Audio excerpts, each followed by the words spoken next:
Os forais desempenharam um importante papel no processo da formação de Portugal.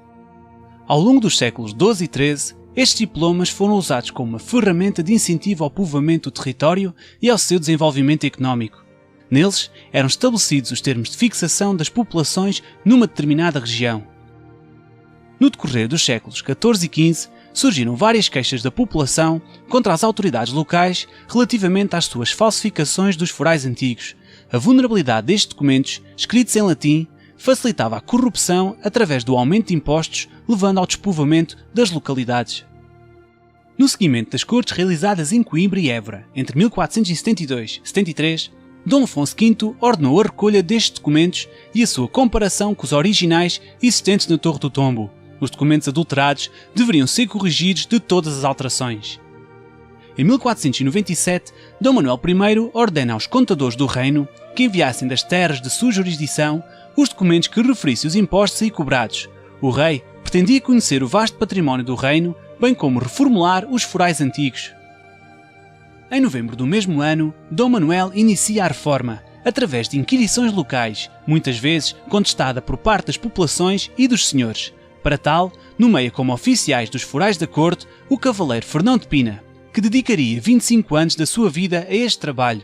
Nomeia também Rui Boto, chanceler-mor, e João Façanha do seu desembarco. A estes juntar-se-iam Diogo Pinheiro, vigário de Tomar, e João Pires das Aberturas, cavaleiro da Ordem da Viz. A Carta Régia de 26 de agosto de 1504 estipulava que cada foral devia ser elaborado em triplicado, um exemplar para a Câmara do respectivo Conselho, outro para o Senhorio da Terra e, por fim, um para guardar no arquivo da Torre do Tombo. A elaboração deste trabalho obrigou a recrutar um grande número de preparadores de pergaminho, calígrafos, iluminadores e escrivães, o que se revelou um enorme investimento financeiro. Após o foral redigido, seguia-se a consulta pública. O documento era entregue à localidade, sendo convocadas as autoridades e a população.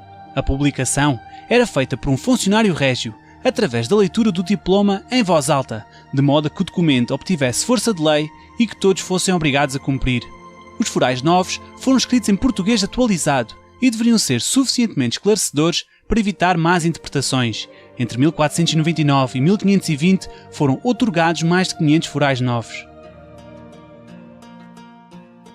Albufeira recebeu o seu foral novo no dia 20 de agosto de 1504, baseando-se no modelo do foral de Silves, que por sua vez teve como original o de Lisboa.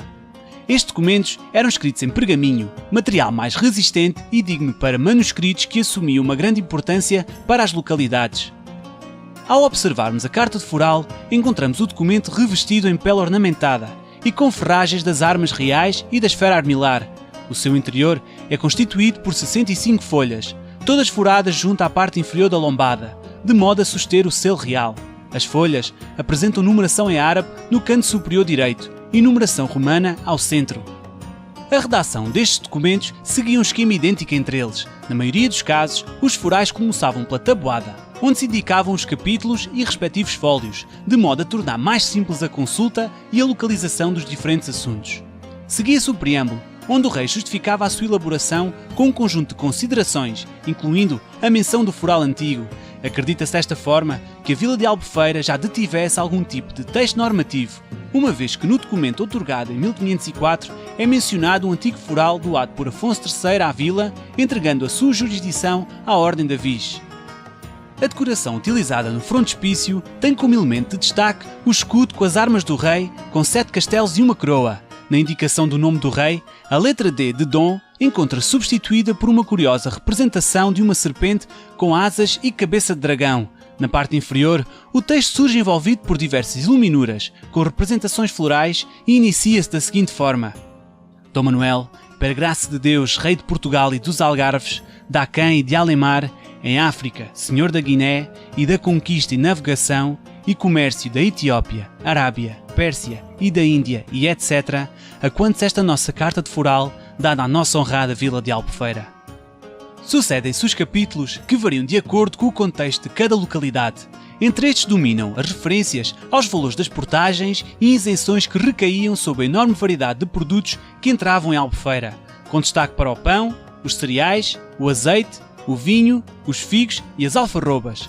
Sendo Albufeira uma localidade do litoral algarvio, não poderia faltar os recursos marítimos como as cavalas, besugos, polvos, xarocos, cachuchos e concos. Mas a par dos direitos e isenções a que todos os produtos eram submetidos, o Foral da Albufeira faz ainda referência a um conjunto de direitos exclusivos ao rei, como por exemplo o direito régio sobre a cobrança da dízima, sobre o salário que correspondia a uma percentagem de pão vendido, o relego que incidia sobre o vinho e até o seu direito sobre os moinhos, fornos e a pesca das baleias. Encontramos ainda referências sobre as várias origens de produtos como especiarias, pedras preciosas e tecidos, como os damascos, as holandas e os londres, o que nos leva a constatar que o Porto de Albufeira seria um agitado interposto comercial. O Foral aborda ainda temáticas que nos transportam para uma realidade social própria da época. Da mesma forma que surgem mencionados os privilégios concedidos a determinados grupos sociais, podemos também encontrar parágrafos regulamentando a compra, venda e troca de escravos. Por fim, são ainda referidas as penas aplicadas aos senhores que não fizessem cumprir o foral, bem como os castigos aos funcionários régios que falsificassem os documentos. A condenação implicava o degredo para a cidade de Ceuta. Apesar de Dom Manuel ter perspectivado para sempre o cumprimento das reformas por si empreendidas, o triunfo das ideias liberais acabaria por ditar o seu fim. Em 1832, Mouzinho da Silveira decretou a extinção dos forais. No entanto, a Carta de Foral permanece viva e imortalizada na memória da cidade, podendo ser consultada no site do Arquivo Municipal, estabelecendo-se como um testemunho vivo da história da Albufeira.